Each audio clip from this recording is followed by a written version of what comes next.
Bonjour et bienvenue dans une nouvelle Web TV. Aujourd'hui, nous aborderons les sujets suivants. La légende du quatrième roi mage, le goût en matière de cuisine, le football et les sports les plus étranges et le film Le Grinch. On va commencer avec Muriel, Jorge et Laura qui vont nous parler de la légende du quatrième roi mage. Bonjour, on est Laura, Jorge et Muriel. En cette période de célébration, nous allons parler de la légende des 4 rois mages avec Artaban. Et les rois mages ont été guidés par la grande étoile de Noël pour attendre Jésus.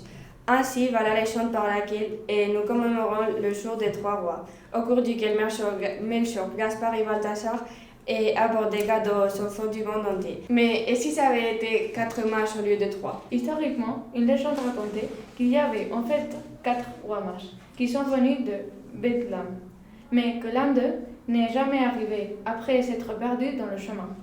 Ainsi, Artaban est reparti avec un diamant de l'île de Méroé en jaspe de cyprès et un rubis de sûreté.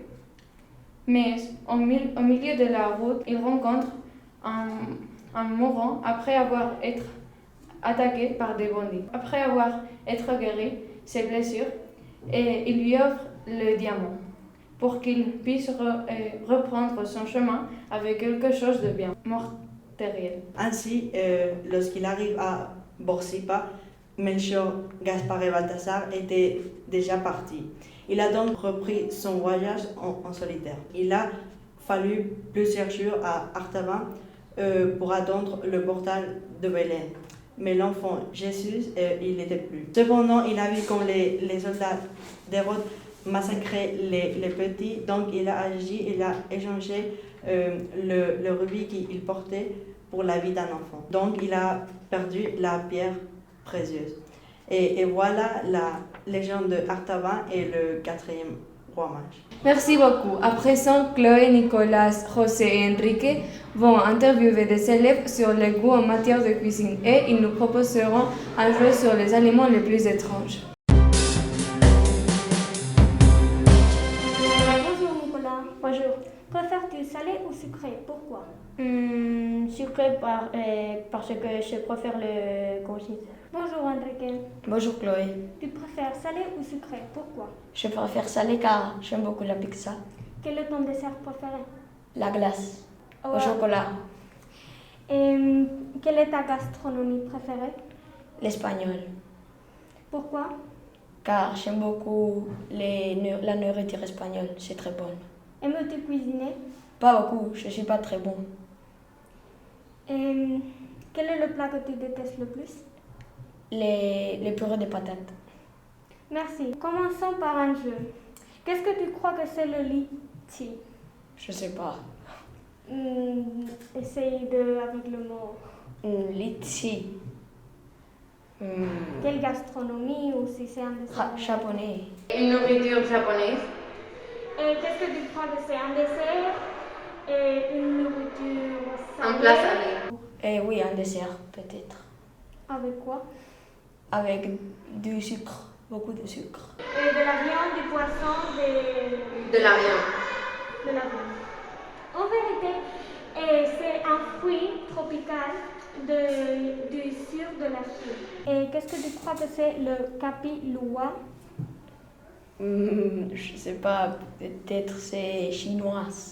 C'est un dessert chinois. Un plat indien. Et tu crois que c'est un dessert ou Une nourriture salée. aussi? Et ben non. Et le capiloua, c'est un café. Merci. Au revoir. Au revoir. Très intéressant. Passons à Elena, Enrique et Victor qui vont nous parler sur les sports tels que le football et les 3 sports les plus étranges du monde. Bonjour à tous et bienvenue dans la section sport. Aujourd'hui, on va parler de l'actualité du foot et des sports peu connus par chez nous. On va commencer par Enrique Ariño qui va nous parler du football. Bonjour, le mois de janvier est très intéressant dans la Liga Santander. Il y aura des matchs dans la partie haut, comme le Real Madrid-Valencia ou l'Atlético Valencia. Mais aussi, il y aura des matchs dans la partie bas qui les décideront, comme le Getafe Granada ou le Levante Mallorca. C'était très intéressant, Enrique. Maintenant, on va passer à Elena qui va nous parler des 3 sports les plus étranges du monde. Bonjour. Alors, comme vous avez écouté, je vais vous parler des 3 sports très étranges dans le monde. Le premier s'appelle le botaoshi et c'est un sport japonais qui consiste à se frapper pour conquérir un bâton. Un nouveau sport pour nous, même si pour les Japonais c'est quelque chose qu'ils ont vécu depuis très longtemps. Le deuxième s'appelle le ukonkanto. C'est un sport dans lequel les participants masculins s'affrontent en courant. L'objectif est que l'homme guide une femme qui va être sur son dos à travers une piste de divers obstacles dans les plus brefs délais. La boxe d'échecs, ou chessboxing en anglais, est un sport hybride qui combine échecs et boxe. Il combine les échecs rapides et la boxe traditionnelle dans une compétition divisée en 11 manches, 6 de 4 minutes d'échecs et 5 de 3 minutes de boxe. J'espère que vous avez aimé et que ça vous a intéressé. Au revoir. Merci beaucoup, Elena. Je ne connaissais pas ces sports. On espère que ça permettra à plus de personnes de s'y intéresser. Merci de nous avoir écoutés. Merci. Et pour finir, Paula, Luna et Inès vont interviewer des élèves sur le film Le Grinch. Est-ce que tu as vu le film Le Grinch? Oui. Oui, je l'ai vu. Oui, je l'ai vu. Oui. Est-ce que tu as aimé? Oui. Oui, je l'ai vu.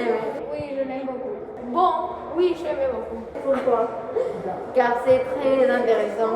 Car j'aime beaucoup les films de Noël. D'accord, merci. Au revoir. Merci à tous. Merci d'avoir vu notre web TV et à la prochaine.